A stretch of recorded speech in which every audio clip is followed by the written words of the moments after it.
welcome to day 4. I'm Sarah, SVP Client Solutions at Dentsu, and on behalf of Helen and Kate and myself, I want to welcome you all to day 4. Today we've got a lot of great topics to cover. First off the top, we'll discuss the power of your networks and how women can build peers, partners, and mentors to support their growth in business development. Great ideas are often rallied behind, yet for women entrepreneurs, we know this can be a challenge. We don't necessarily go out and ask and build those cohorts of people that can help us from a business perspective. Today, during our fireside chat between Anar Simpson and Kate DeBrucke, we'll look at how win-win partnerships and sustainable networks can help build your business and be equally powerful.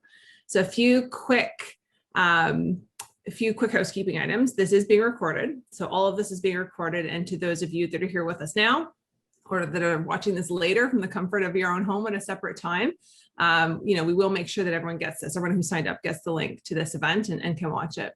The Q&A feature is active and live for our speakers and panels, so please do submit and we'll do our best to respond to all. I think we've got a lot of questions coming up, but always open and happy to take things from the audience as well. And again, that chat is open and live. Finally, part of this program and part of the programming that we're putting together is a mentorship program. So if you are a female founder and you're interested in taking part, please reach out to Kate and I, and we'll make that connection for you and get you part of that program so that we can continue the conversation. Okay, I'm really excited about this afternoon. For me, it's a full circle situation where February of 2020, I'm in California. I'm part of the BDC consulate, the Canadian Consulate of Silicon Valley program for women entrepreneurs, and they host an amazing dinner.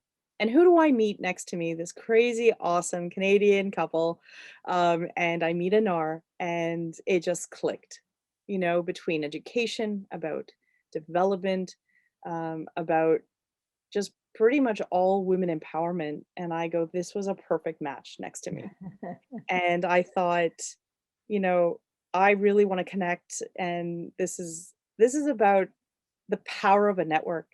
And I was like, you're surrounded by amazing women founders around you. And then you have these mentors who can really help you understand some of those red flags before you even get to them. You understand where you need to go before you even start. You don't even know what you need to know. And this is where mentorship and guidance is powerful. So a full year since that year, literally February 28 is when I came back, and I was in quarantine before everyone else went into quarantine. And now here's March 2021, International Women's Week. And I thought Anar would be a perfect person as a fireside chat to discuss what it means to have a powerful networking environment for yourself as an entrepreneur, but also just as a woman, your career, and just friendships, and what that means. So I'm really looking forward to it. Kate, I'm passing it on to you. I am really excited about this afternoon.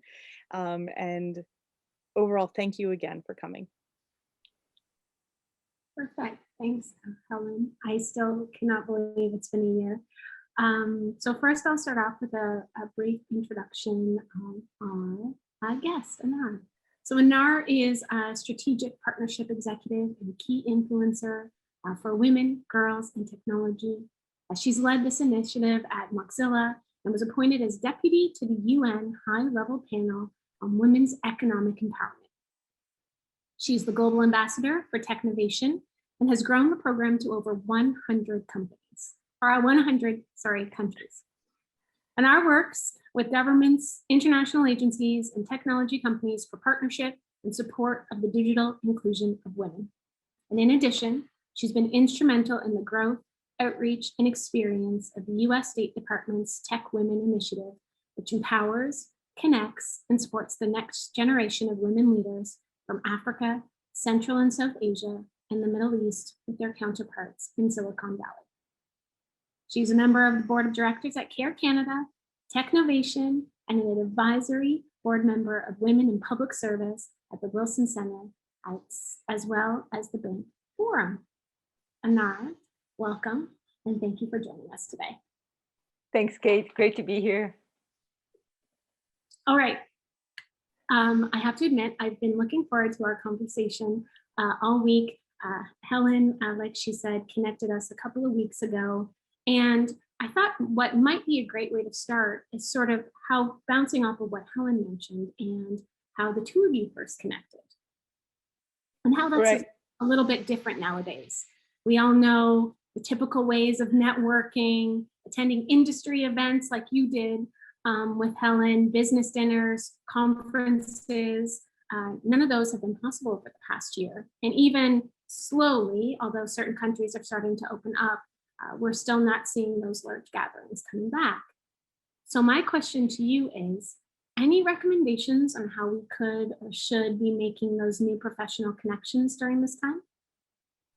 Yeah, I mean, it's so true that so many important conversations, right, in our business lives and our careers happen in person, you know, and not necessarily at a conference or at the meeting, but a lot of them happen like in the corridors, right, or in a shuttle en route to the convention, or over a cup of coffee, right, or at the airport, right. So a lot of these in-person, look in your eyes type of connections haven't happened during the pandemic, and that has been a loss. But having said that, it also has had this powerful shift that we're all in the same boat. Everybody has been denied this physical connection, and so I feel there are a few sort of bright spots for this. Number one, the types of things that you can attend. You know, with physical travel, you could not be at a conference in Europe and then come back to a conference in the Bay Area very quickly, or anywhere around the globe. Physical travel sort of denies that to happen. What I found during this year is, in fact, because everything's online, you can be at a conference at Stanford, and then you can be at a conference in Toronto, and then you can come back and be at a mixer in UCLA. So that's number one. And I think people are taking advantage of that. And then I think the format, right? The Zoom fatigue is real for everybody, but there is an upside to that. And I think the upside is that, it's democratized how we interact and how we speak. I'm sure you've been at a meeting or at a conference there for networking, right? But then there are cliques. There are cliques in that corner and cliques in that corner, and they're all talking and laughing, and it's like, wow, I really need to speak to that person, but oh my God, how do I barge in, or how do I get into that circle, or can I go to that table? Suddenly, you're all there. Everybody has the same size box on the screen, and so you don't have to be at the back of the room. You can speak up. So I think in those small ways, the networking online has sort of changed its shape, but has given us some opportunity, and it's broken down those traditional cliques, that used to be sort of in the real world. Mm-hmm. No, it's a great point, because similar to you, I always looked at as mentorship can be a formal process, but Yes. I think, like you said, there's a lot of friendships and mentorships that are made sort of on those walks to the coffee shop. Yes. And those informal chats where you sort of take so much from it in just one sentence can sort of slightly change or pivot the trajectory. And saying that, any ideas on how we can also continue to strengthen those existing relationships within our company when people are still sort of working remotely? Anything that you found personally, even? Strengthen those connections and then make them into partnerships, or say, well, how do I scale my product or my service, right? Yeah. With the connection that I just made. So, I mean, I think to answer that, for me, I'd have to go back to the very beginning. So, founders have two main reasons in their career trajectory, right? They're selling a product or service, and they have to find a market to buy that product or service, right?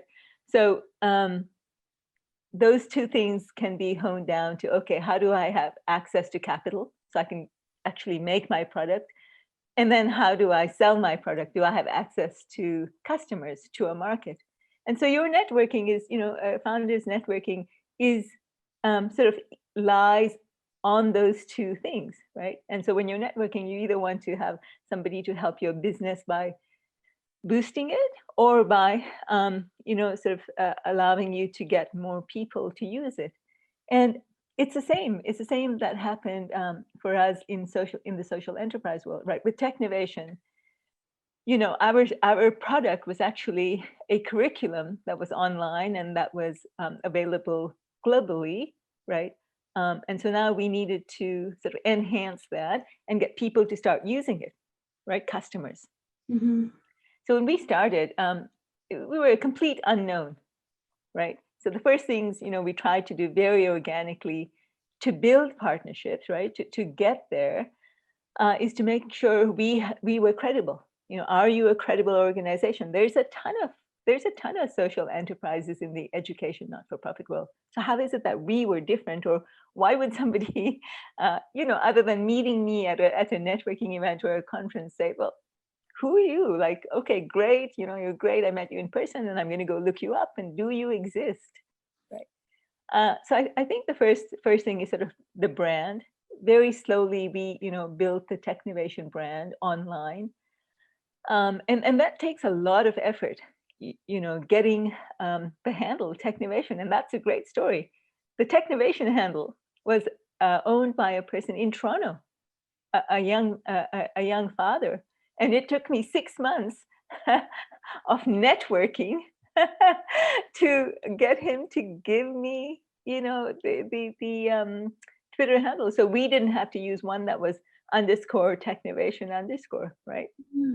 So that's a brand thing. And then what happens is when you do small things like create your brand, and then you have small wins, right? You get a few small wins, like, what is touching my orbit in terms of a capital infusion, or in terms of a partnership, like getting customers? Mm-hmm. Which things are touching it? And it's a little bit of trial and error, right?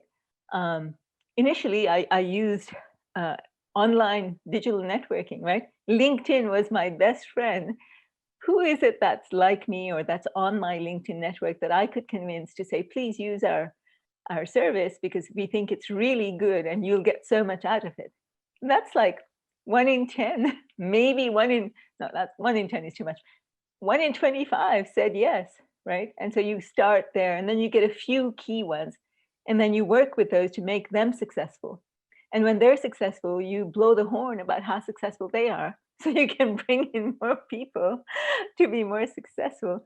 And I think for me, I was really lucky. Technovation was one of the things that I was doing, but I was also doing a few other things, as you mentioned. Being part of the US State Department's Tech Women program. And that's a global program, running in 21 countries now. So I was very instrumental in that. And what I realized was what they were trying to do at Tech Women needed a tail end. They needed to show that the women, once they've finished their mentorship here in Silicon Valley for 3 weeks and in Washington for 1 more week, when they went back, it would be good for them to pay back, or at least show the impact of it. And that started, and they tried a couple things, but I kept pushing and saying, but Technovation is the right thing. It's ready. You take it, you stick it into your country if you can, with a few resources, and then you see it grow. So that was a win-win partnership. And I think, Kate, if there's something I would say, is that when you're looking at partnerships, the other side has to get something from it. It has to be good for them. It has to work for them. And then that partnership gets stronger, and you weave it in. So, weaved it into Tech Women. It's been phenomenally successful.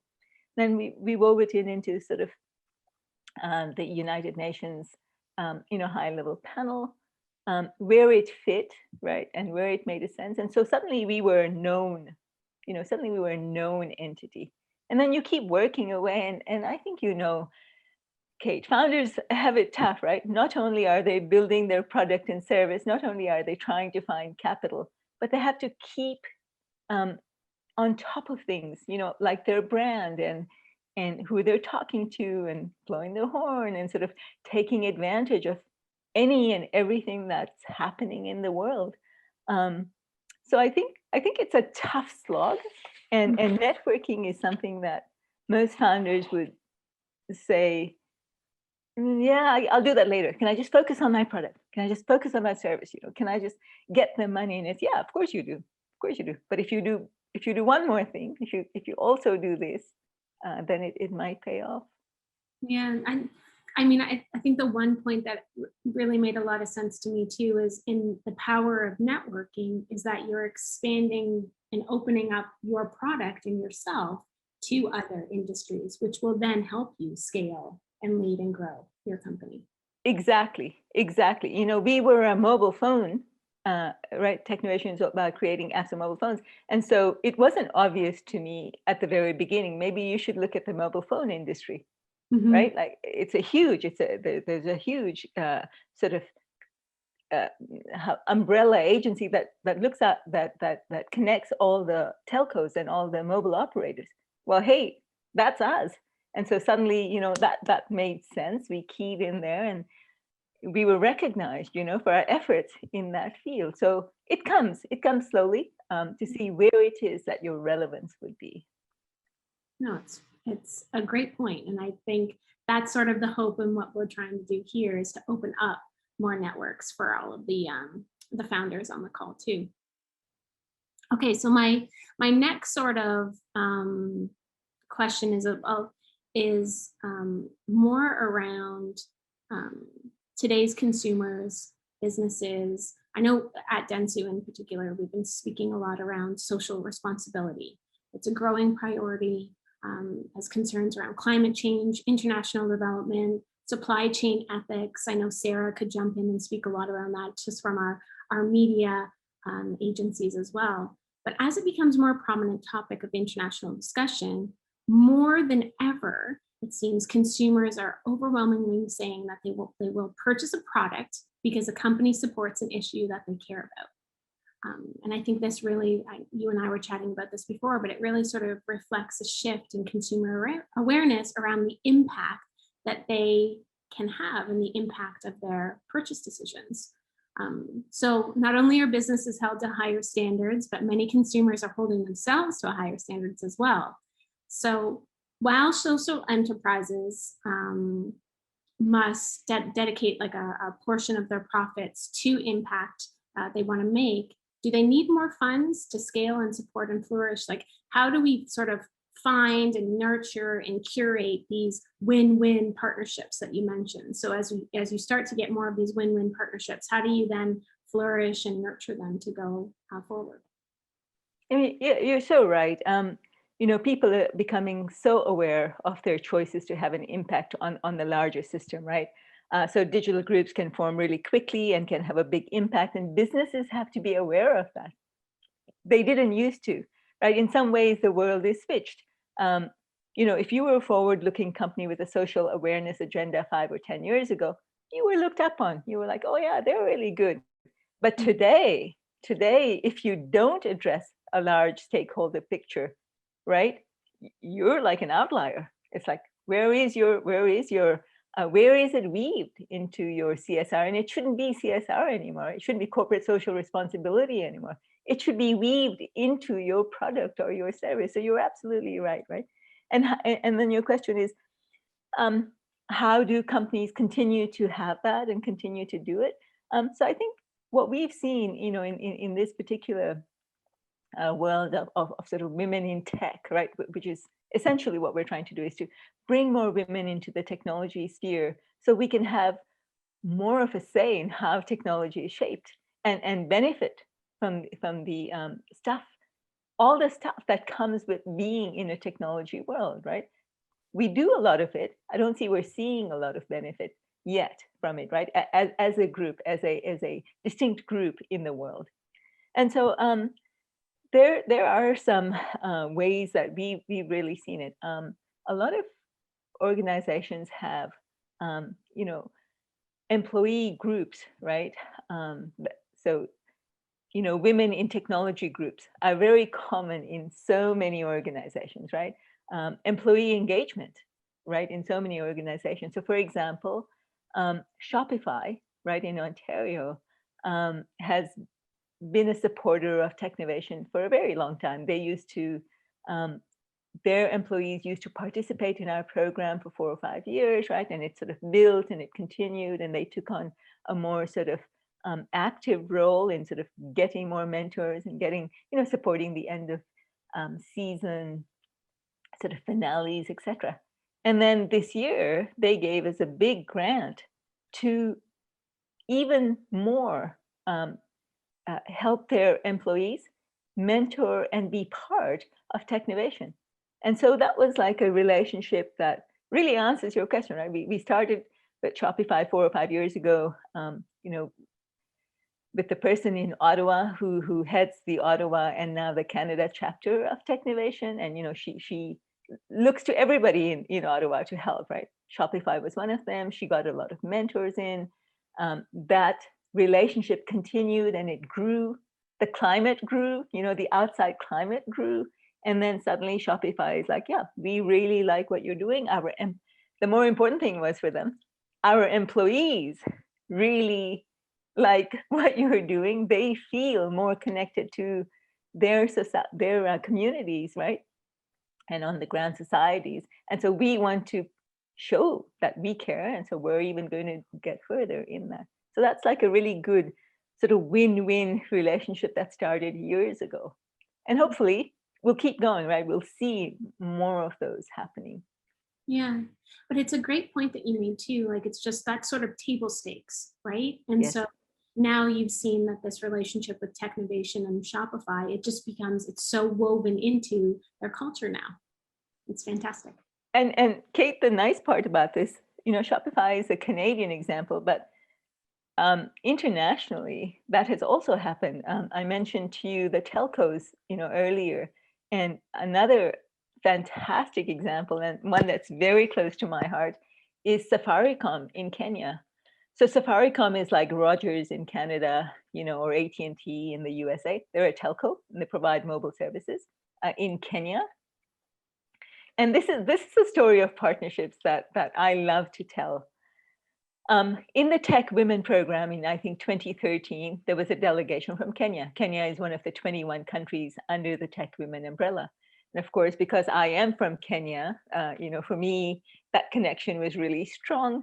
Anyway, I wined and dined the Kenyan cohort in 2013, and then they went back, and then I twisted their arms and I said, you got to get Technovation working in your country. You got to, and I'll help you. And I literally helped them. I literally said, okay, what you have to do is start the launch. So let's get a VC in Nairobi, and then let's get a sponsor, and this person might give you swag, and sort of put together a template for them. Because remember, these women just work there. It's not like they have a ton of resources, or this was not their calling in life, but they felt compelled to do it, right? And they did it in 2013, and in 2014, it became really firm. And then in 2018 and 2019, it grew and grew. And what they did was they weaved it into Safaricom's internship program. And so it became very good for them because they would get interns from colleges and universities in Kenya for their own program. And then they would get those interns to be mentors for the Technovation program. And it was very sustainable because interns came every year. The young girls came every year. And the program grew to 57 counties in Kenya. That is a scale that I would have never imagined, right? Yeah. I didn't put that idea in their head. They did that. They took it. They said, it's really good for us. And this is how we're going to do it. And it continues. That kind of scale continues. Now, if I had my way, I would like to have a Safaricom in every country, right? 193 countries. Yes, please. But those are good, those are good examples of how a product or a service can scale once it meets that local engagement, that local need, right? That local ecosystem. And then they just take it and they run with it and continue to engage with it. That's a fantastic example. And I think it's also an example of sometimes those big initiatives take time, right? Oh, yes. You need to get the groundswell, and it needs to make sense, and it needs to be solving an issue and a Yes. problem, and there needs to be that opportunity too, but then you have to stick with it.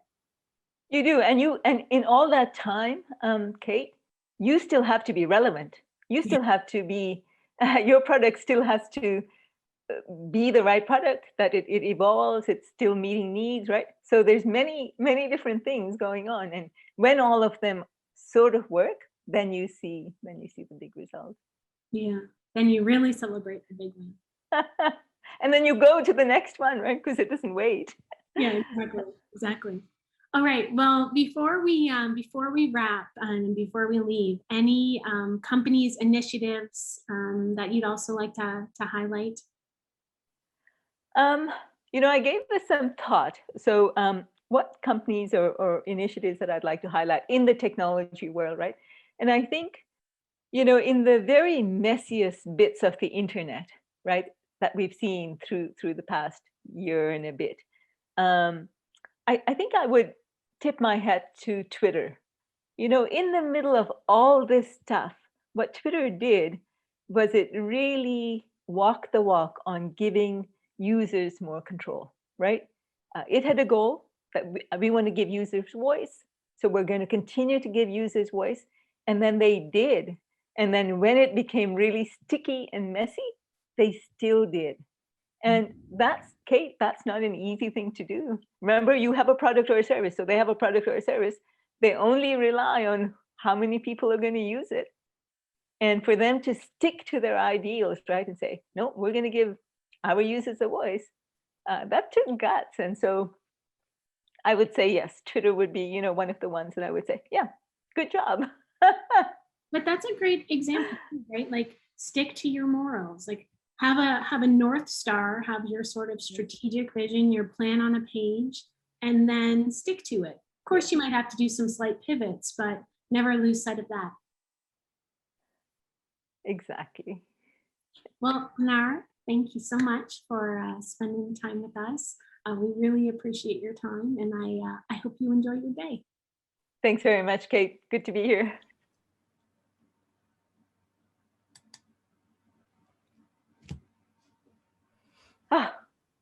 We're good? We're good. Thanks, Anar. You're welcome. So will you be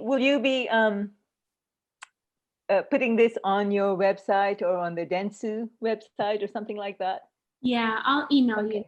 Email me, and then if you're going to if you're going to publicize it at all, and if you want me to put it on my Twitter or my LinkedIn or whatever, happy to do that as well. Awesome. Thanks, Anar. Thanks, Kate. Bye. Bye. All right. Next, Elaine, you're back today. Yes. We're excited to have you again. And you brought a new, I think I saw. Yeah, Thea's there. Okay. Hi, Kate. Hi. I'm playing with backgrounds. Oh. Like, I have yet to find a background that gives me like the really great hair with the how about that one? I was thinking fireside chat. Is it too dark though? Probably too dark. Yeah, can't see your background. I think you've got your video off. There we go. Okay, well, Elaine. I think that one's the best. Oh my gosh, I wish I was there. Okay, without, Elaine, I'll throw it over to you and take from there. Great, thanks, Kate, and thanks everybody. And I really enjoyed that fireside chat as well, because I think it's going to lead in really very nicely to the topic that we have for this session. And for those, let me just say who I am, if I haven't met you previously on a previous panel. My name's Elaine Gold, and I'm from an organization which is the Global Entrepreneurship Network. I'm part of the global network of 180 countries. I'm senior advisor to the board of the Global Entrepreneurship Network. I've been working with them for 12 years. And I'm now co-founder. When I returned from the Middle East to the UK 5 years ago, I co-founded GEN, the Global Entrepreneurship Network UK. And we've been honored to partner with Dentsu over the last couple of years, focusing on the FemaleFoundry program, really sort of giving input, whether it's boot camps. In the days long ago when we could meet face to face, we met face to face for 2 days. Last year, we turned it around, obviously, and pivoted. And it's great to be working with you guys here. And as well as the input, we have, as Kate mentioned and Sarah mentioned earlier, the mentoring program. And I hope there's going to be a lot of founders participating over this week who are going to want to sign up for the mentoring program that we've been working together on. So back to the topic, building a company you don't want to sell. Now, isn't that the goal we should all be moving towards? Yesterday, we talked about starting with the end in mind. Building a company that you don't want to sell. To me, a company you don't want to sell is like a Shakespearean sonnet. Now, what I mean by that is a Shakespearean sonnet has rules. It has structure. It has 14 lines, and it's in iambic pentameter, can't even say it. If it's neither of those things, or if it's only one of those things, it's not a Shakespearean sonnet.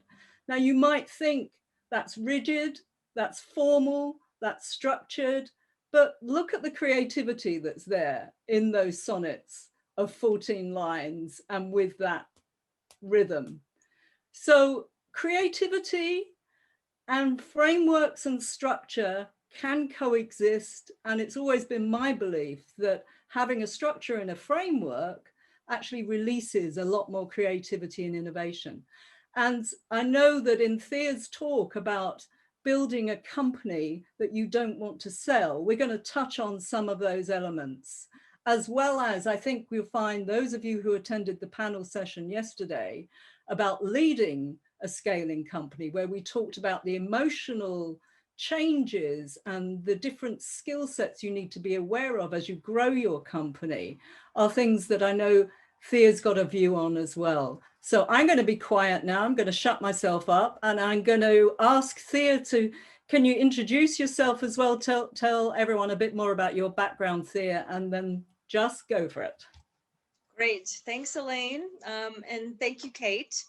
And nice to meet all of you. This is a challenging situation where I can't see you, and we can't like just sit in a room together and chat, because I mean, that's the most comfortable I am is when I can meet you and I can kind of talk through the topics we're going to talk about today with your companies in mind. So I'll tell you a little bit about myself, and then I'll kind of give you I'll plead to you to participate in the best way that you can, so that we can make this an interactive discussion.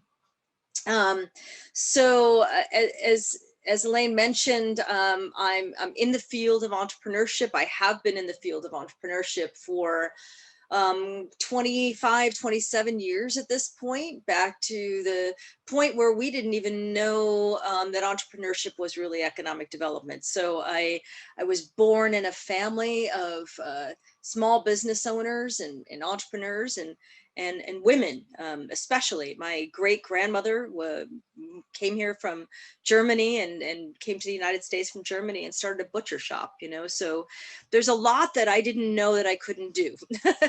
and so that was good because I did it. And so I tell you that because I think it's very relevant. And if we were all together, we could talk a little bit about our kind of history and what, you know, what led us to this field. But, you know, certainly it's a passion for me.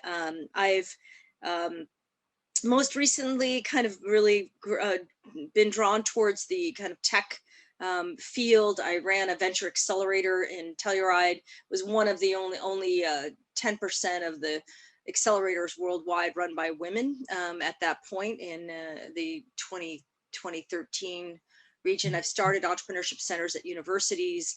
I've run incubators. I've started companies. I've invested in companies. I'm on boards of companies. Currently, the activities I'm most involved in on the state of Colorado's Venture Capital Authority Board, the executive committee for the GAP Fund. We just distributed 26 million in grants to small business throughout the state. Very involved in mentorship initiatives, do most of my work now internationally in the Middle East, Saudi. I've been working in Saudi actually for about 10 years now. and most recently in the last few years, Thailand, St. Lucia, Qatar. And so, I mean, that's, if you want to know more about those experiences and we want to share offline, that's great. I guess my perspective is that I've worked with a lot of companies and a lot of female founders. And so I hope to give you some insights as to kind of how this topic goes from building a company that you don't want to sell. So with that, I guess I'll share my screen. And you can see all of the messy tabs I have open. Let's see. Okay.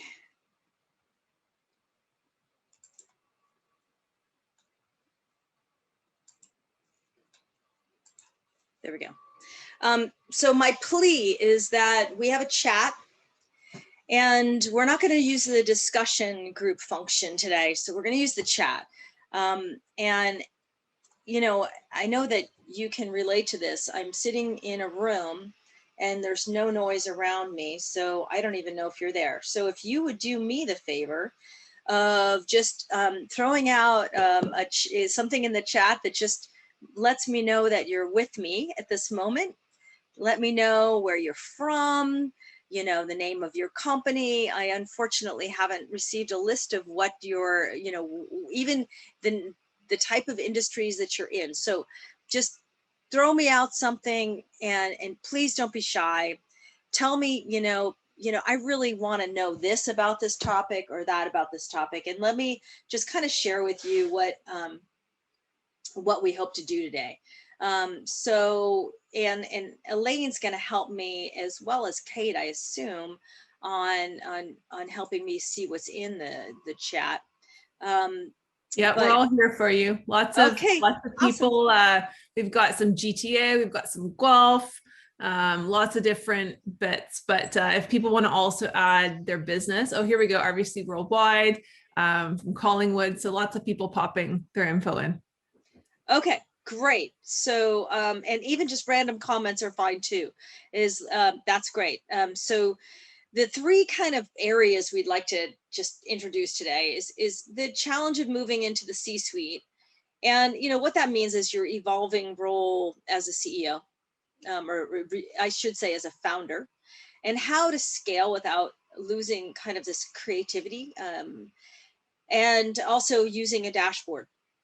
So as I mentioned, my experience is working directly with founders and helping you on your journey. So I'm very, very keyed into kind of like, what are the tools, what are the methods, what can we do in order to help you to grow your company? So that's kind of my lens through this. Anything else in the chat? Oh yeah, lots. So we can go through. There's someone here in the ideation stage of launching an incubator accelerator for Black entrepreneurs with focus on Western Canada. Nice. Future Sight, someone from Alberta, Canada.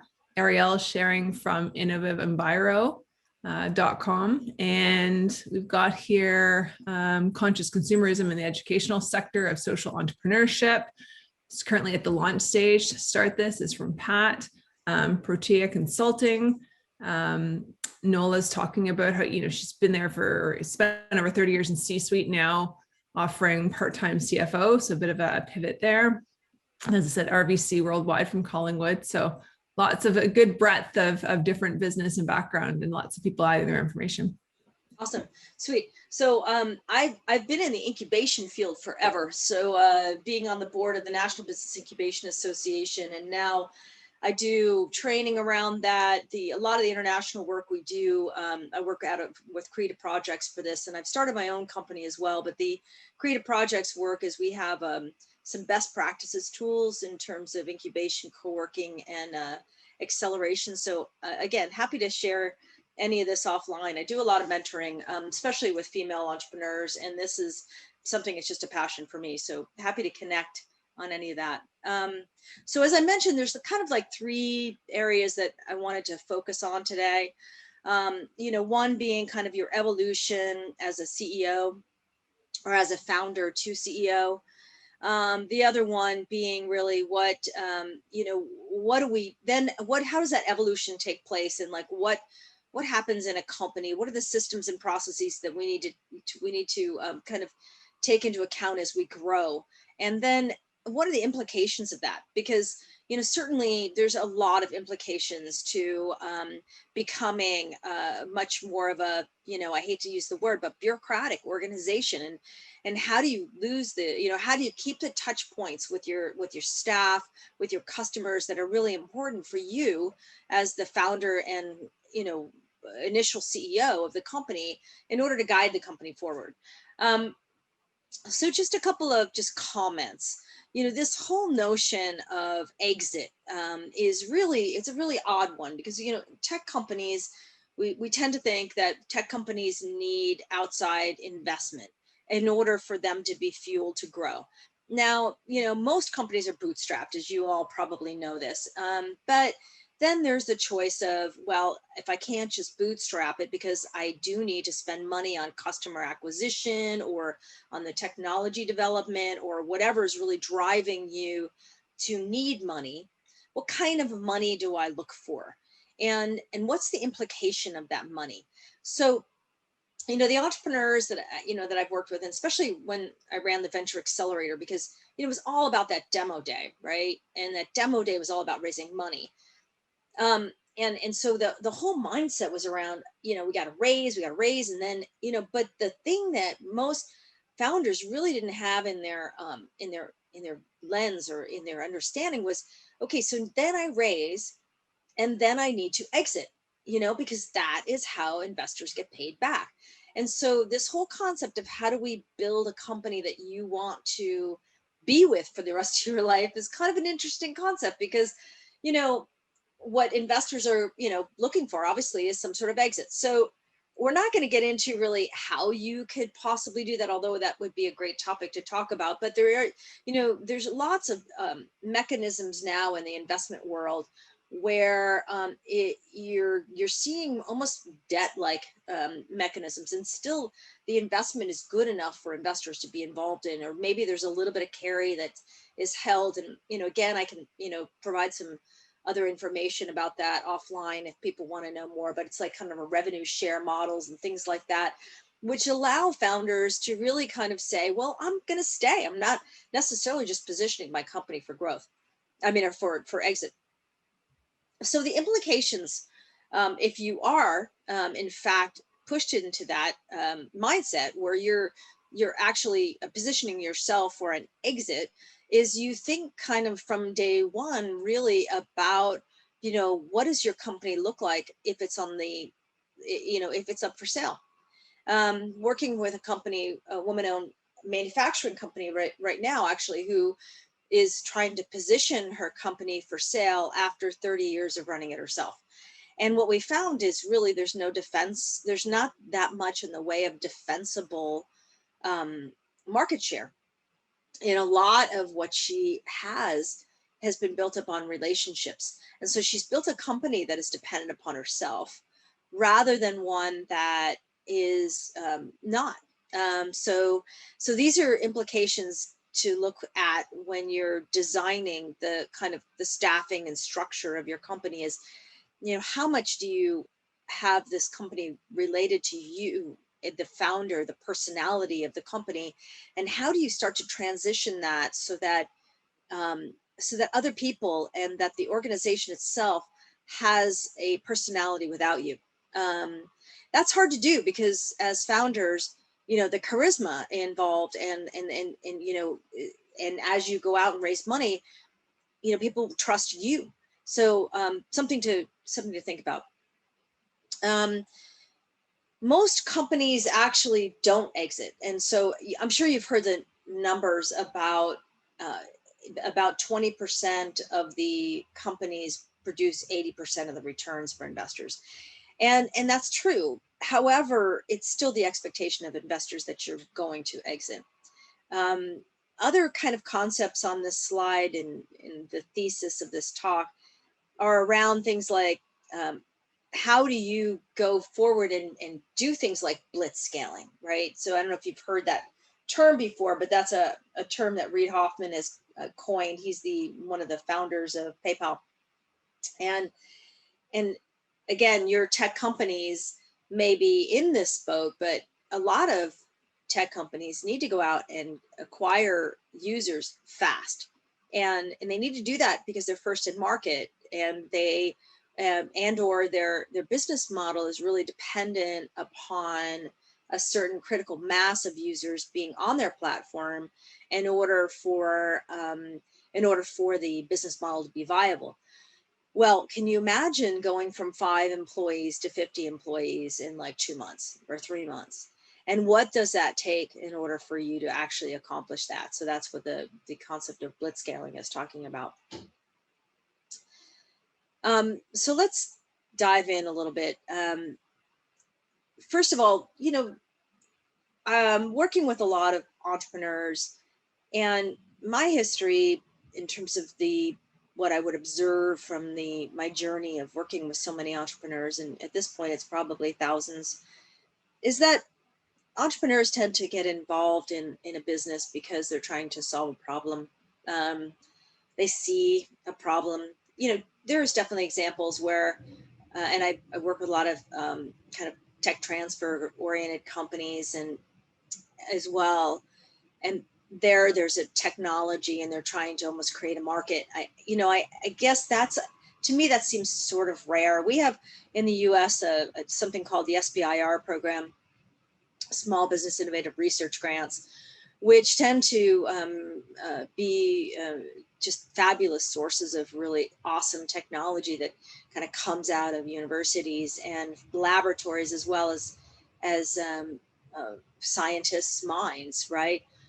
The problem there is that then they tend to develop the technology without the problem in mind. And so my experience is much more that companies are started with a problem and a solution in mind.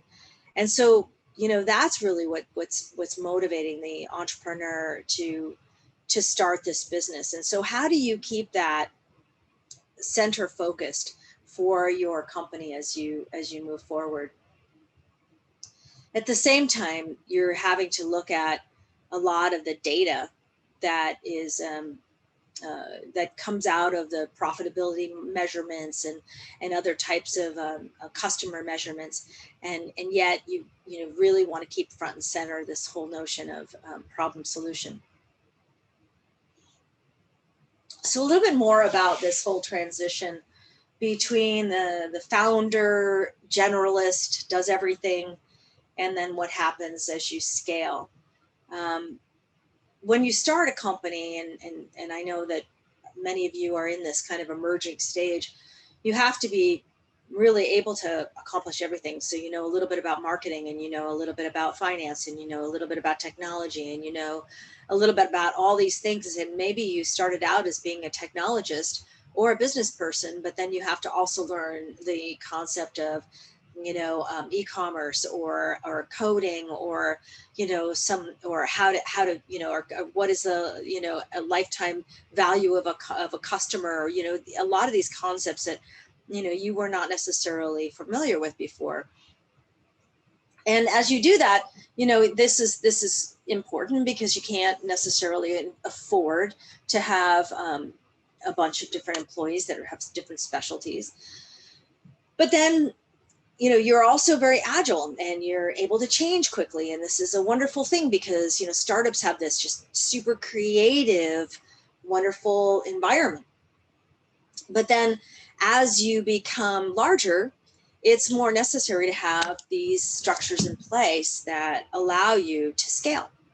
So example of that would be, your marketing personnel or your finance personnel. And usually, depending upon the technology that you have, there's usually a CTO, there's usually a CEO, there's usually a COO, and you start building out this C-suite. And even if you're not calling them COOs or CEO, well, you would call it a CEO or CTO, you have people that are standing into these functions. And I understand there's somebody on the call also that is a fractional CFO. So those are great techniques to use in order to build a company, as you use fractional people that can fulfill those roles without being full-time. But nonetheless, you start to let go of a lot of the control of the company. And this is difficult. I had a female-owned company, still female-owned, that came through the accelerator, started a dog food company. Sounds, well, it's actually very interesting. She has experience in kind of Chinese herbal medicine, also in nutrition. And so she was bringing kind of this whole nutrition concept that we all are involved in personally to the to animals, because we love our animals, and that's all something that we want them to be healthy. And she really was involved in making the food. That's what she wanted to do. And over time, she knew that she didn't have the skills to be the CEO of a company that was scaling and that needed to scale in order to really be successful in this market. The transition period is very difficult because what you're doing is you're letting go, and so the decisions that are going to then be made by this new CEO that you might be hiring, that your investors might require that you hire, might put you into the position of actually working for another person in the company that you founded. Some interesting statistics in this: companies led by founders are 9.4% less productive. Another study that I looked at, about 50% of founders are still in charge after 3 years. And after you do get in the investment game, that many leave the company and report to the CEO and don't maintain a majority ownership. I mean, I've seen this so many times that the majority ownership goes away. And I'm sure these are concepts that you're familiar with, but just wanted to kind of go through some of those. Let's see. So given that, can we have a little bit of discussion? I think I'm just going to hit the chat so I can kind of read this. But how has your role in the company changed since startup? And do you feel it's good? So let's start with that. Is there a common theme here? Has your role changed in your company? And if yes, could you give us a little bit of insight as to how? And I'm just going to put the chat on and read some of your responses.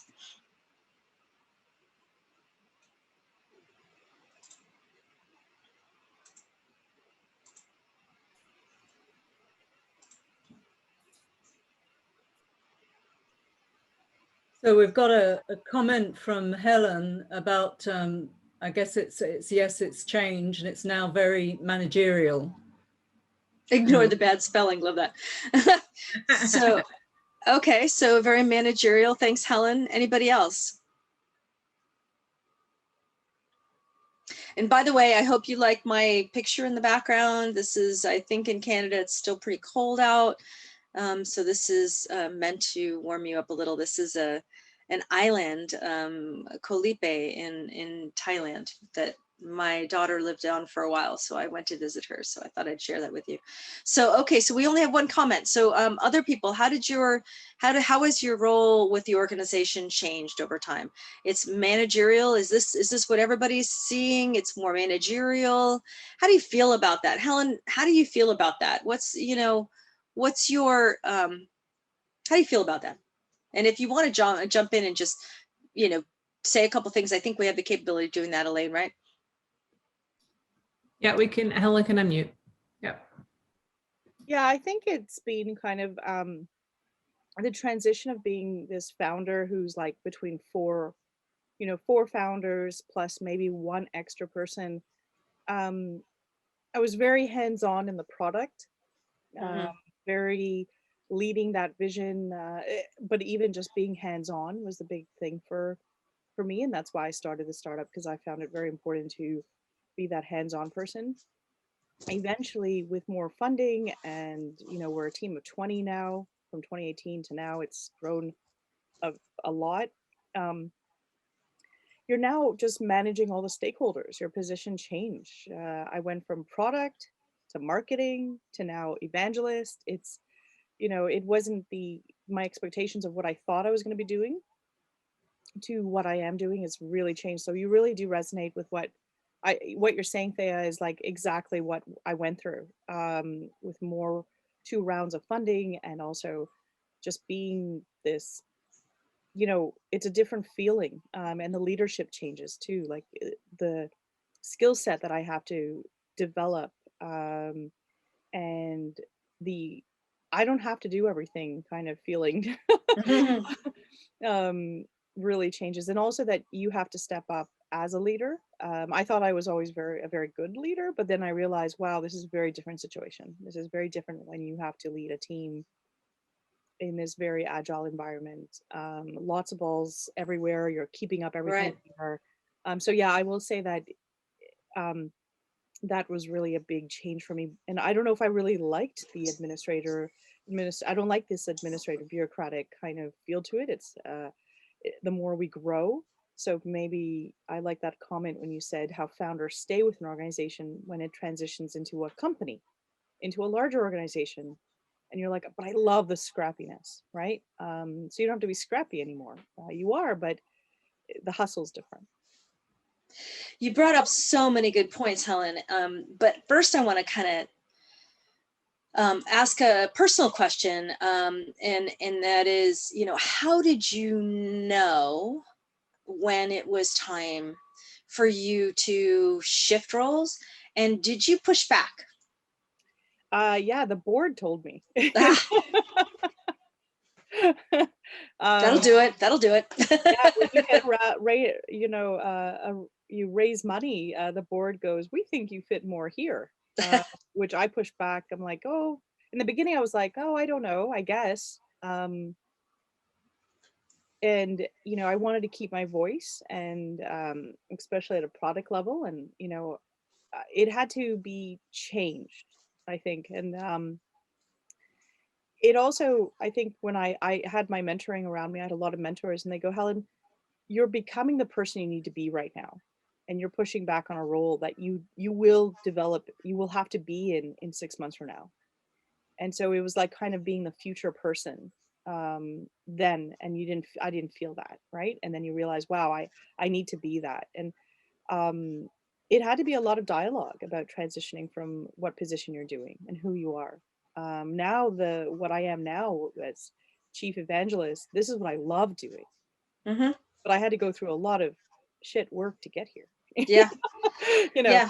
So yeah. Yeah, no, that's great. And there's a term, well, and I'm sure many of you have heard this, but the whole notion of beginner's mind. And I love that, I turned 60 this year. I know, hard to believe, right? But that term is really, it's written on my board over my desk, right? It's just, and it's about fear to me, I'm good at a lot of things, right? And I'm proud of that. And that's where I've been for a long time. Ken and Helen, when I heard you, there's a lot of, you have to be brave to kind of, you get your company to this point, and wow, you've raised money. There's like staff, there's people interested, there's users, you're solving problems. And now you got to learn a new job. And it's tough. And so I just share that because it's a reminder for me all the time. It's like, okay, don't, leave the fear behind and have a beginner's mind. And, sometimes you still might leave. The pet food company that I was telling you all about, she left. She got actually pushed out by the CEO. It was not pretty. I won't tell you what company it is because I actually still have stock in it, and I really do like the pet food. But it broke my heart because she became a very good and dear friend to me, and I actually, I shouldn't joke about that because it wasn't jokeable at all. It was and it continues to be difficult. I was on the board, and I voted against the decision to take her off the board. And but it was painful. She couldn't transition. She could not transition. And what's right in that situation, I don't know. So Helen, I appreciate your sharing that, because this is a situation where investors do push, and they do require you to, if you want to stay with the company, you are going to change your role, and you might not have a choice, and then you are relinquishing some control. Yeah, there seems to be some consensus about how the roles change over time. There's one that it's an interesting question I don't want us to miss, is about how do you know when it's ready to exit, when you're ready to exit? When you're personally ready to leave. Yeah. Yeah. In the case of this one woman I was telling you about, actually in two that I've worked with very closely, they didn't have a choice. Now I would hate to be in that position. I'm sure that all of you would. And so they, there was a point whether it was the CEO, the new CEO, that made that decision, or whether it was the board that made the decision that they left. But so how do you know? Well, I guess that's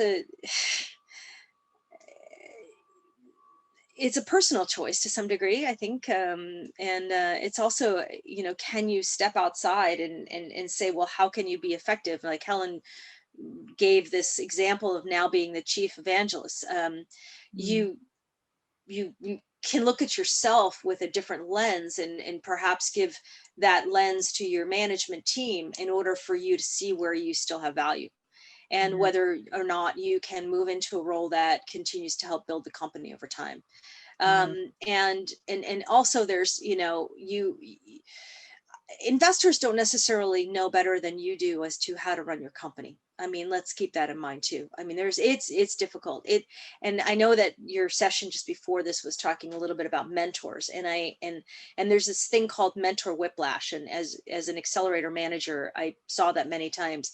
You meet these super smart, incredible people that have had incredible success, and they tell you different things. And how do you navigate that? And ultimately, this is your company, and your company to make that decision about. And so, there is no right answer to this, Elaine. There is no absolute answer. I'm just kind of some things to keep in mind is that when it stops being fun and you don't well, enjoy that's it, again, that goes, yeah, I think it goes back to the personal thing. I mean, and if there's one thing that the pandemic has given me, it's kind of that hyper awareness about that. If you're not having fun doing something, what are you wasting your time with? Can you move on and do something else? I don't want to take up more of your time because I know you've got a lot more to cover, Thea. Yep. So okay, I'll let you carry on. Okay, sounds good. Back to this. Okay. Well, thank you for that. I think that was great. And I really appreciate you sharing. And if there's other things you want to talk about, please keep putting them in the chat. Okay. So part of, what I've also seen, which is concerning, is, and again, I hate to blame it all on investors, but a lot of times, investors, they got to be high net worth individuals because they run large companies, and they have a larger company mindset. And so a lot of the investors that I've worked with over the years are from like Accenture, or from, they did some IPOs, or they did this, or they did that. And so their mindset is not really, they lost the startup thing a long time ago. They might've been one of the founders, but they haven't been there for a long time. And what happens, and again, Helen touched on this a little bit, is that, when you start to scale and you start to systematize things, you run the risk of losing the creativity and the agile behavior, which led you to your success in the first place. So trying to maintain that within your staff, within your systems, is a super important thing. I've found that most success comes when founders, even put silly, I mean, you might think of them as silly, but,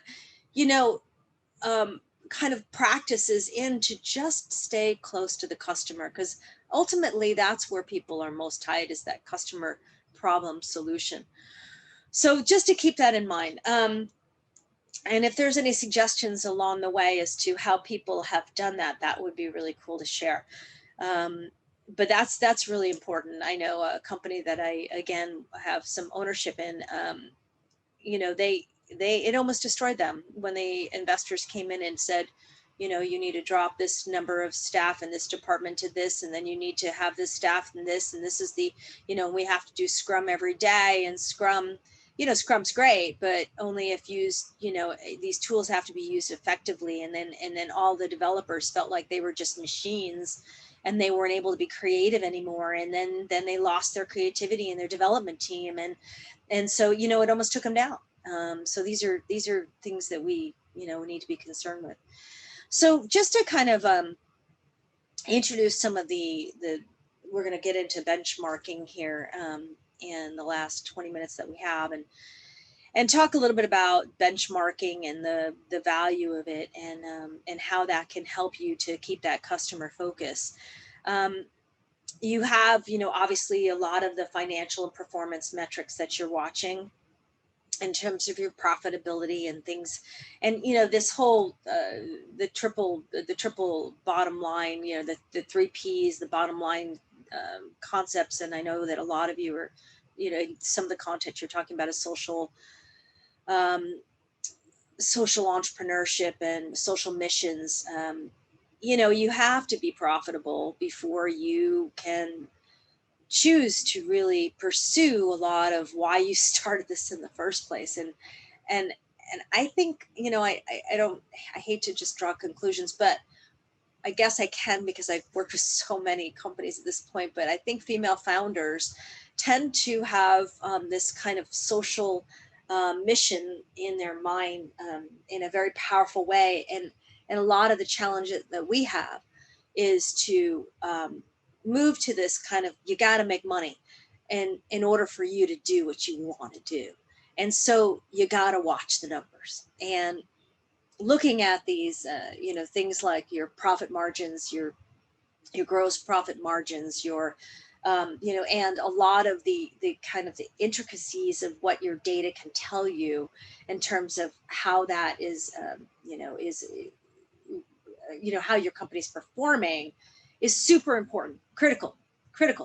So, you know, it starts with marketing and kind of channel metrics, but then in efficiency metrics, it gets more into efficiency metrics and into some financial metrics. So let's jump into that. Is there anything in the chat that we should address before we jump into this? No, we're good for now. Okay, super. So, you know, one of the things that I find really interesting is, and I'm sure you guys are, you know, about the customer journey and the whole concept of customer journey. And I love the customer journey. I'm kind of a visual person. I love to kind of walk with the customer as they kind of walk through the whole entire experience.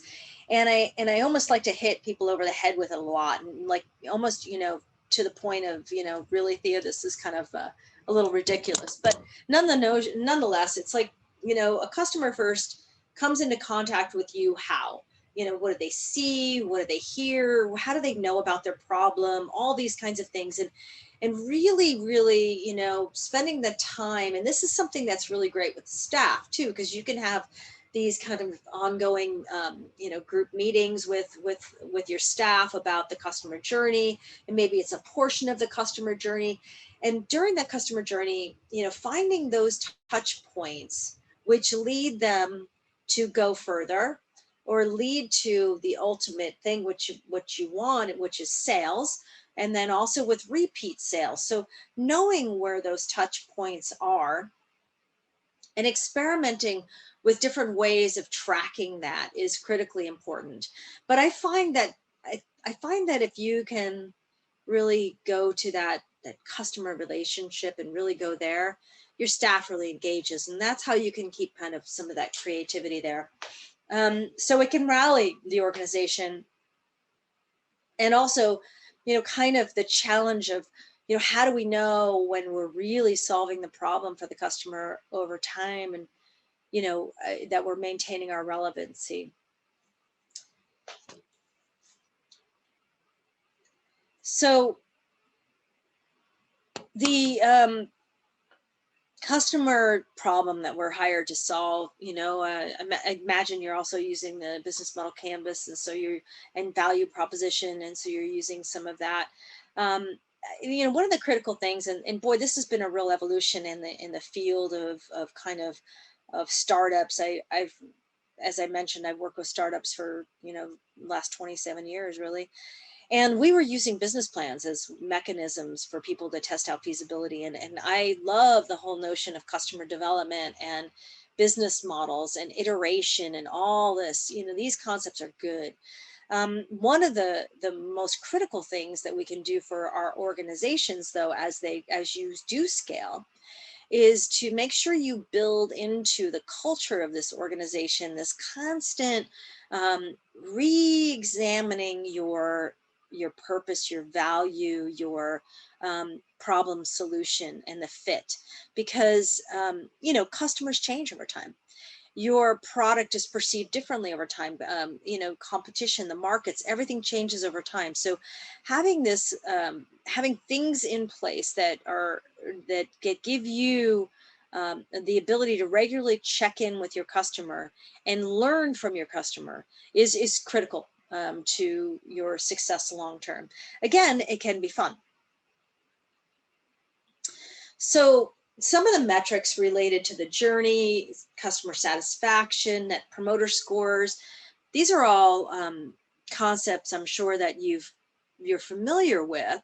These are tools that you can use to really understand what's driving the key things in your organization that allow you to be successful and sustainable over time. And some of the costs related to this. So, there's so many examples of situations where companies, especially startups, will look at things like page views and the number of people that are coming to their website, and they'll somehow be, they'll be tracking the visitors onto their website or things like that, and that to them will be success.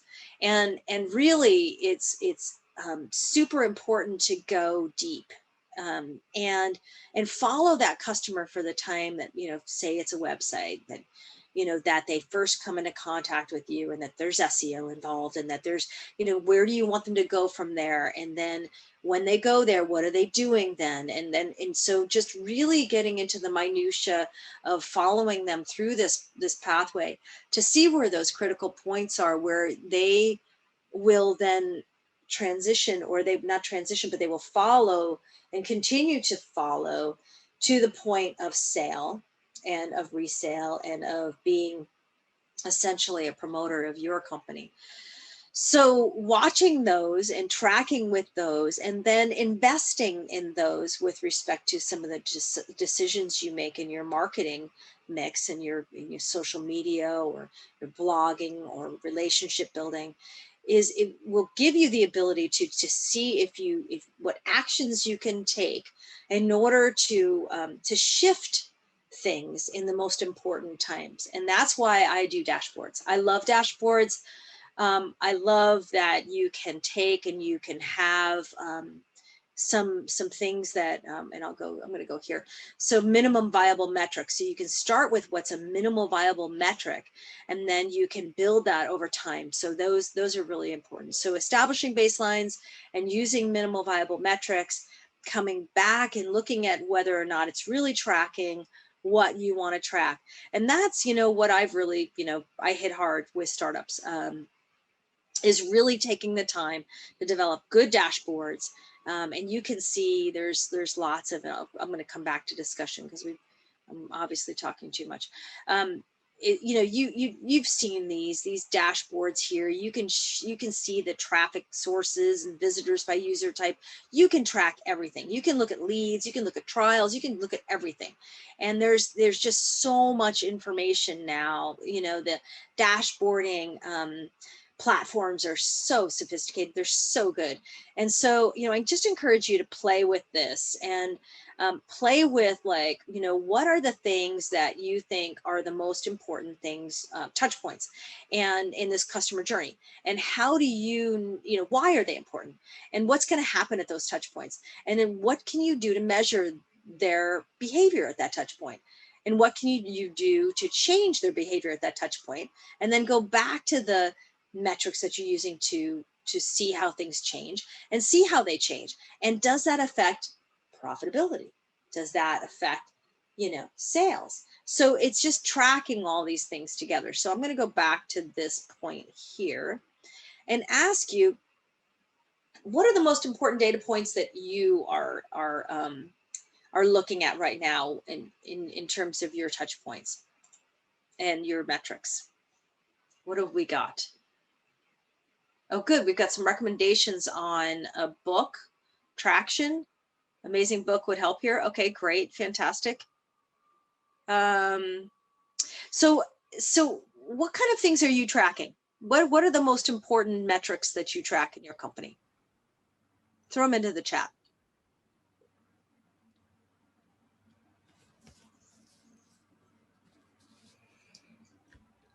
I guess these might change as well over time, according to the stage that your business is at. You have a particular focus, maybe on customer numbers, or hits on your website, or engagement.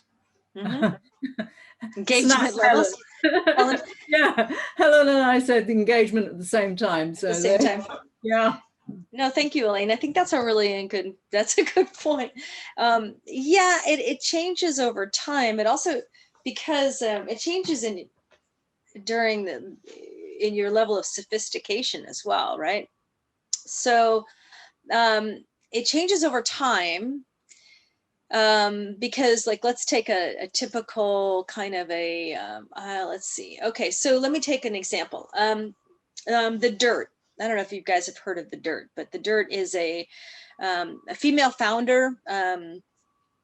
It's a company based out of Seattle, Washington, and they started out with a notion of providing kind of a campground, information about campgrounds. Like, you don't know where to go, and campgrounds are listed in various places, and so this is kind of a user content created, and it's great. So, you can see how something like a campground, like The Dirt, that gives you information about campgrounds, you have to have a certain amount of data in there. You've got to have enough information in there that your users are going to go there. So they're going to, that's almost like a two-sided marketplace, because one side, they have the people that are putting the content in, because it's user created content, right?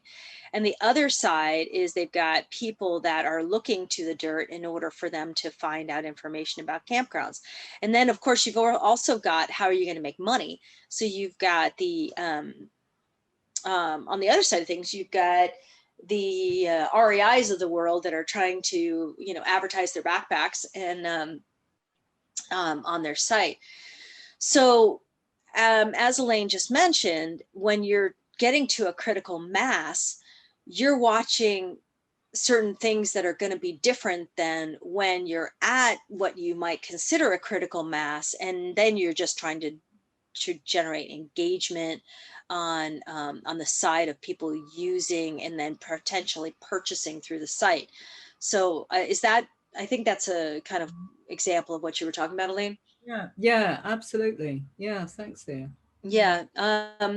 So okay, so engagement levels, and when you talk about engagement, or or customer acquisition cost, let's talk about customer acquisition cost, because that's a bear. So customer acquisition cost, pretty straightforward concept. How much does it cost for you to acquire a new customer?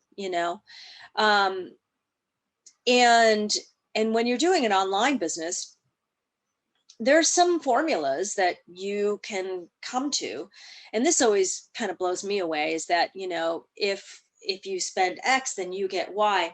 I mean, wow, really? I mean, so there's, you know, the whole notion of if you spend X amount of money in a certain way, so you're spending a certain amount on, you know, SEO, there's a certain amount of, you know, money that you're spending on paid media. Maybe you're, you know, you're doing some things through social media where you're getting in front of a certain amount of users or potential users in your target market or whatever.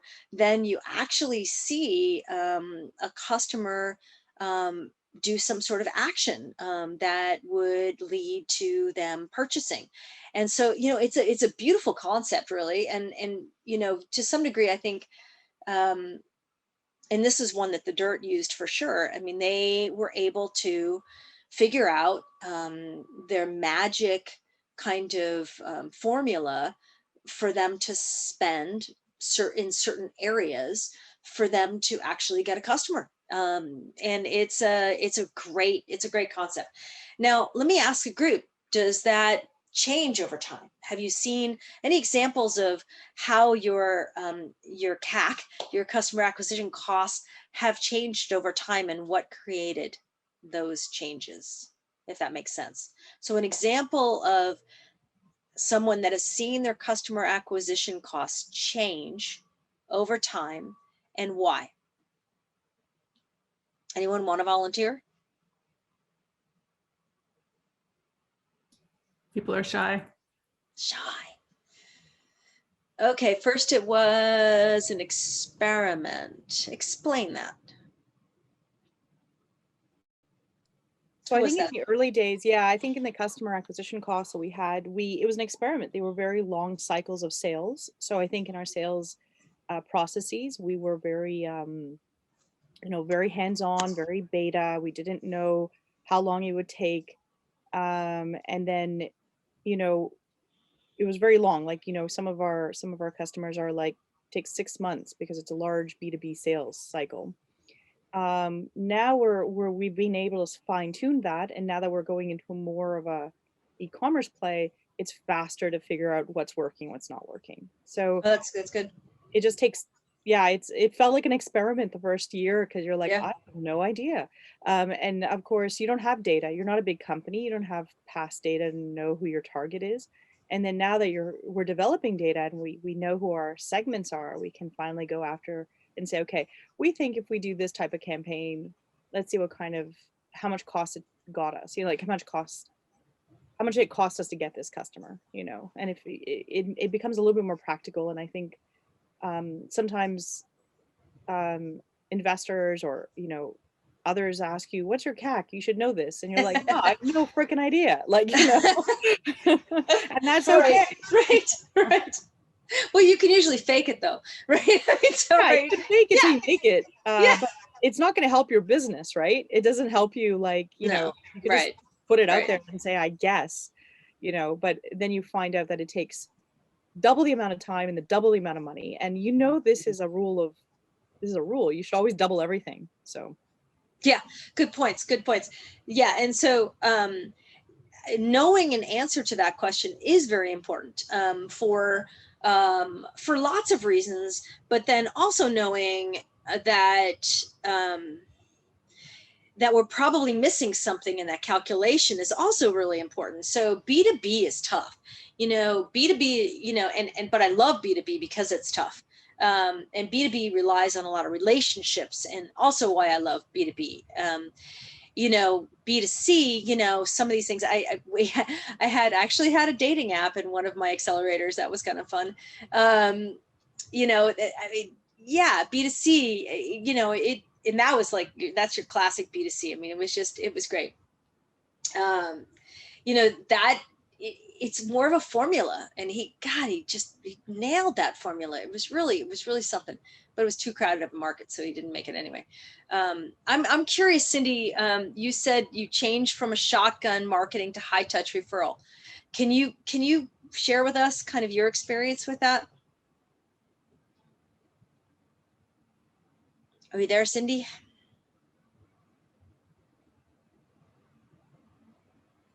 Are we unmuting? Is Cindy there?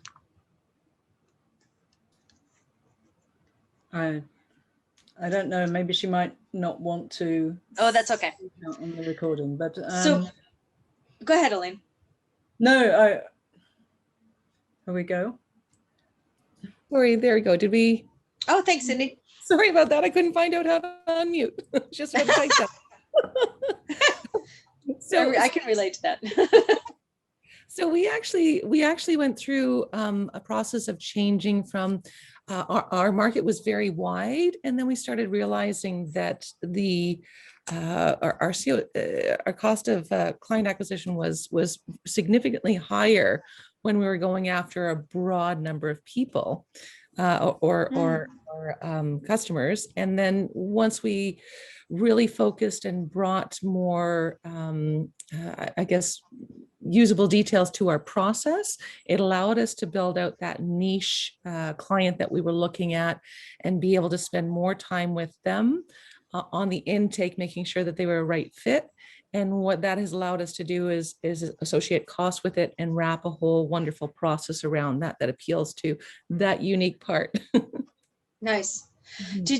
Was part of that initial shotgun was that because people, you were having to educate people about your product, or like it was something that they hadn't had familiarity with before? We had a change of leadership. With the method that we were using before, it wasn't something that I was used to, and we went out and talked directly to the investors, to angels, which are ultimately who we want to appeal to, and this ended up being something that they were a lot more comfortable with than us just rushing through a whole bunch and having them ready and into place. Mm-hmm. And it works with their evaluation method as well. Mm-hmm. That's great. Yeah. So that it reminded me, though, it's kind of a stage, as Elaine brought up in the beginning, but then there's also that whole notion of if they didn't know they had the problem to begin with, or if this is a new way to solve the problem that they weren't familiar with before. So you spend a lot of time on the kind of educational pieces. So there might be a lot of effort in content creation and blogging and trying to get into certain types of publications where you appear to be an authority or something like that. And so you might be spending a lot of time and energy in that whole shotgun area as well. So there's different circumstances that will affect your CAC. And but then, Cindy, now that you have a more refined target market, do you see how your CAC will still change? Or I mean, what's your thought on that now? It's definitely changing and significantly, and the value of bringing on the right clients that are going to then turn around and talk about us in a positive way and at a global level has become a primary focus. So marketing is even more important now because we're after a very specific market, a very specific set of companies. So that marketing cost is now higher. And you also have some other things that you're tracking with. So this whole notion of engaging influencers. Absolutely. Critically important right now.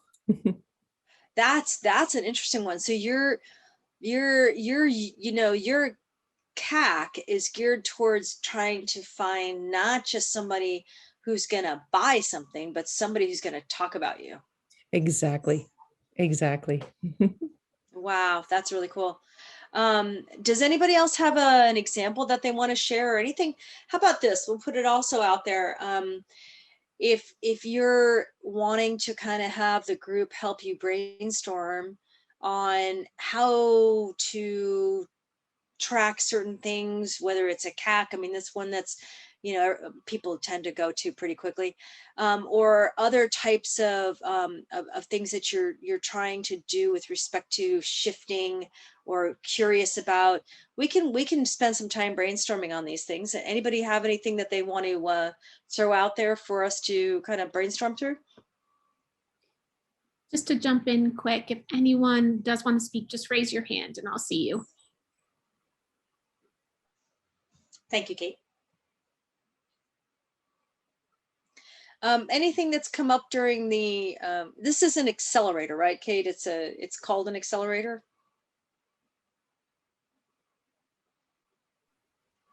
Sorry, the FemaleFoundry, the mentorship Yes. program? Yeah. Yeah. Yeah. Okay. So anything that's come up in the mentorship program that might be a good example for us to just kind of dig into, like they, you know, a company has wanted to go find this out, or this is, you know, how do they measure this over time, or anything that you can, let's see, tracking company valuation. Oh, cool. Let's do that. Okay. Okay. Okay, valuation is just this crazy animal. So you've all heard that, you know, valuation is basically what people pay for it. So ultimately, that's what it is. But there's obviously some rules of thumb that are involved, whether it's related to sales or profitability, or, you know, the old way of valuation used to be balance sheet related. So, you know, how do you track valuation over time? The way that, like, as investors, we track it is if there's any kind of event that establishes value.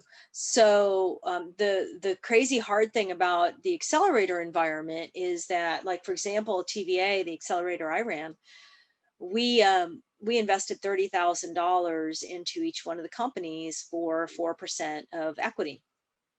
And you know, you can do the math and that comes up with a valuation, but that was not, you know, we did not want to signal.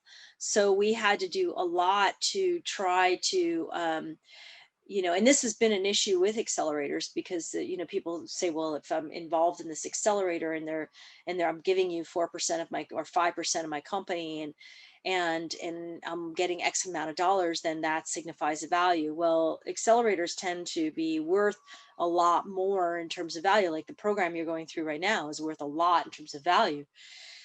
That is not included in that 30,000 or 80,000 or whatever the investment's going to be. So, you know, kind of jumping around this topic a little bit, I just wanted to make a comment about that, because there's going to be a lot of people that are going to say, well, you know, that's signaling a value. Well, that doesn't signal a value. The thing that signals a value is a round, you know. So if there's any kind of a round that occurs in terms of a fundraising round, that's when you signal a value. And then now, you know, with certain instruments that are being used, you know, in the investment process, there's actually a movement away from trying to establish value at the early stages. But having said that, you know, there's rules of thumb, and I know that, you know, the accelerator I ran, until I guess I left in 2016. The average value of a startup coming into an accelerator that was accepted in the accelerator, you know, is for us somewhere around the 1.5 million. So that's kind of like a rule of thumb. And different parts of the country, US, it was higher. Silicon Valley, obviously, it was higher. There was even on the East Coast, it was higher, but we were in Colorado, so 1.5 was about where we saw companies. But you can't, I mean, is that really determining value? I mean, you know, again, going back to investors, but we had a significant amount of investment that was being done at demo day or within 1 year. So there was an average of about 500,000 in money that was raised in that first year, including demo day. So that's where, you know, you kind of would get a good idea because you had a cohort. So in terms of tracking value over time, you know, what are the things that would impact your value would be your revenue, the number of users, and your profitability. And there are, you know, your TechCrunch and, you know, a lot of your Crunchbase and a lot of your tech publications, if you're in tech field, will give you some ideas of rules of thumb, whether it's certain amount times, you know, sales. There's certain industries that and I certainly could share with you some of the resources that I've seen used, certain industries that have different types of valuation. If you have machinery and equipment facilities, and you have hard assets, that puts you in a little bit of a different, a little bit different of a situation. So I'm not sure I'm going to answer this question satisfactorily. So I'm just going to talk around it for a while. So I apologize for that. We've got another question coming as well. Okay, good. Because I guess, as you say, that the valuation is such a huge topic, but it is. But I mean, so before I walk away from my wandering, again, it goes back to this whole metrics thing. So what determines value? Well, ultimately, it's sales, profitability, sustainability, right? I mean, so sales and profitability. I'm working with one company, the one I mentioned earlier, that is wanting to sell the company. Well, she's net profitability $300,000 a year right now. So sweet. And so, you look at that on the surface and you say, wow, that's great. So you've got a net profit of $300,000 a year, and your sales are a little bit over $1 million. That's a huge number. So, don't you think that company would be worth at least 3 million, right? 3 times sales. That seems like that would be super good.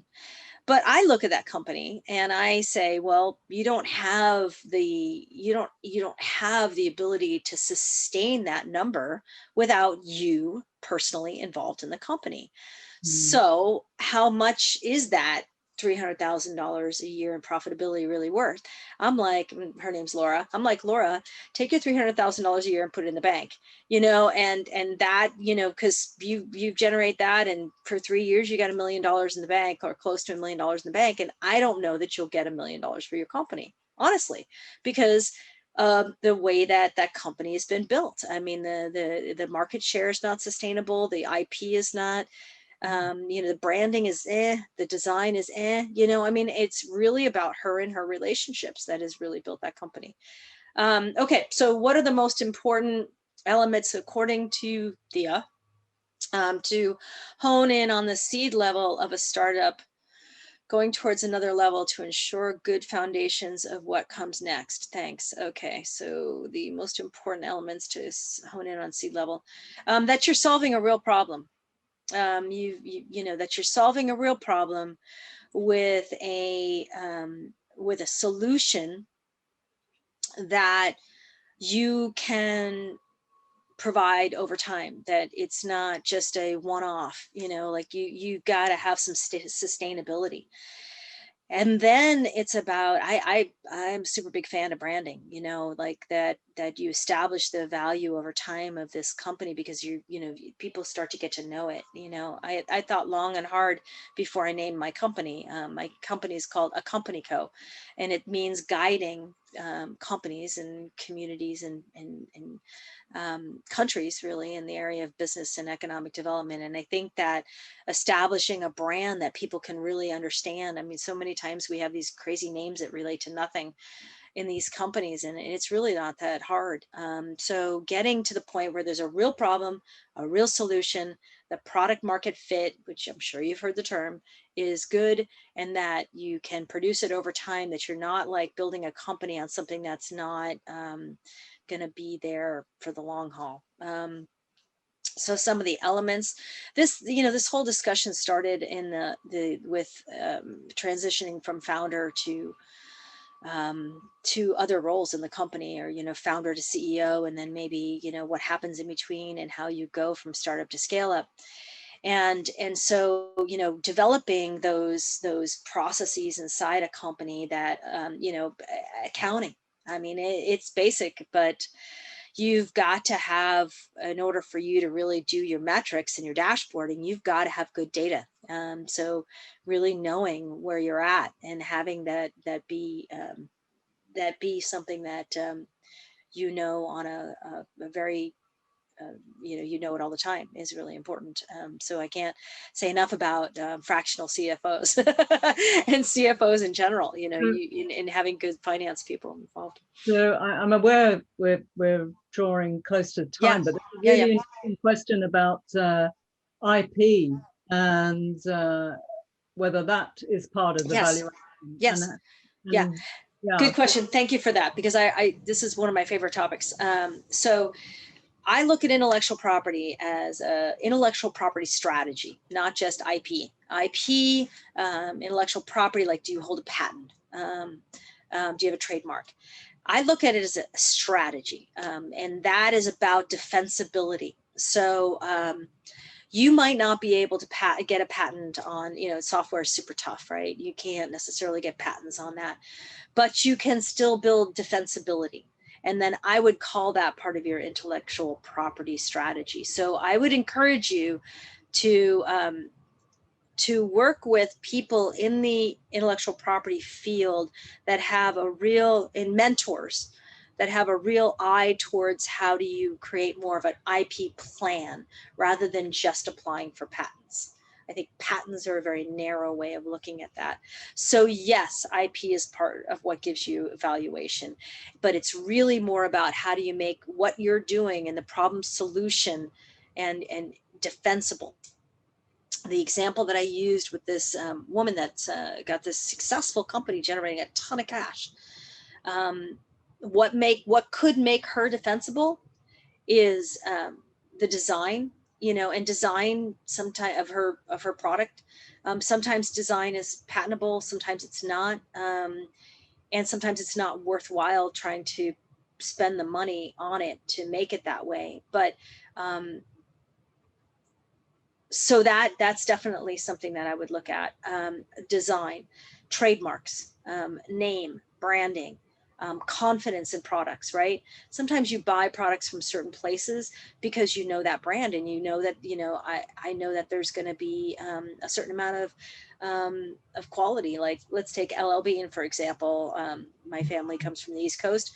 I buy from LL Bean without a question of whether or not those clothing is going to be quality. So, I mean, those kinds of things are defensible. And so IP strategy, patents are really good. A lot of your lesser experienced angel investors are just going to think that you have to have a patent. So even with a patent pending, because there's the provisional patent ability and stuff like that, moves them, even if you won't ever get that patent because that patent is not, you can't attain it. It's kind of too broad or whatever. And you end up, years of whatever.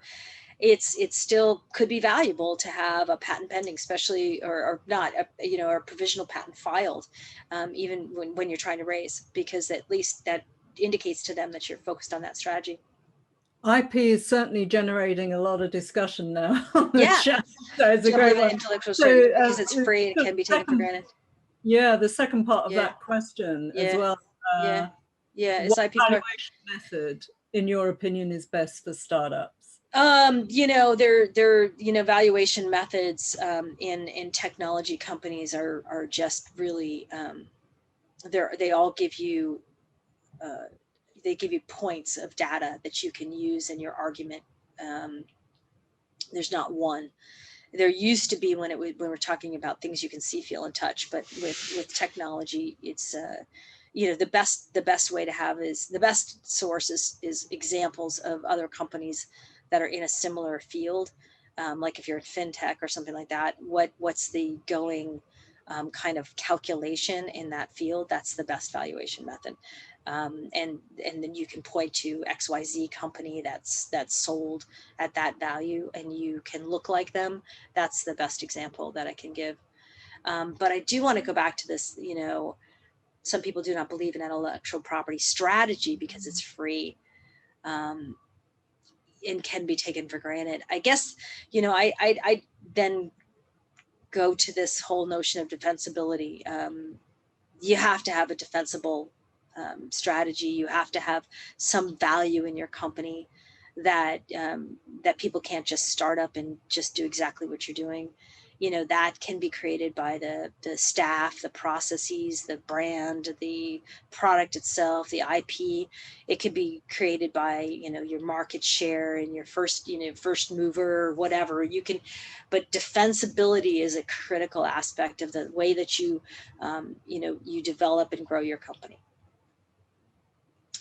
Patents take 2 years to register, but many companies still have the value as soon as they. Yes, that's correct. And having, having this whole provisional patent in the U.S. is a wonderful. It was a wonderful thing for the in the patent world in the United States. Great. Okay. Any other questions or thoughts or anything else that we're seeing in the chat that we should discuss, Elaine or Kate? Catching them. I think we're catching. We've caught up with them. I think we did. So yeah. So I don't know if you've got some final takeaways for people, Thea, on this building a company you don't want to sell, and then we'll hand back to Kate to wrap us up. Okay. So I guess starting at the beginning, it's really important to really do some kind of just look inside yourself to see what you really want out of and why you're doing this, what is in this for you personally. And then as you move down that road from startup to scale up, how does that change? Always just keeping that monitoring how you feel in this journey is so important, and understanding that this is up to you. It's there's a lot of tools and there's a lot of rules and there's a lot of this has been done this way and this has been done this way.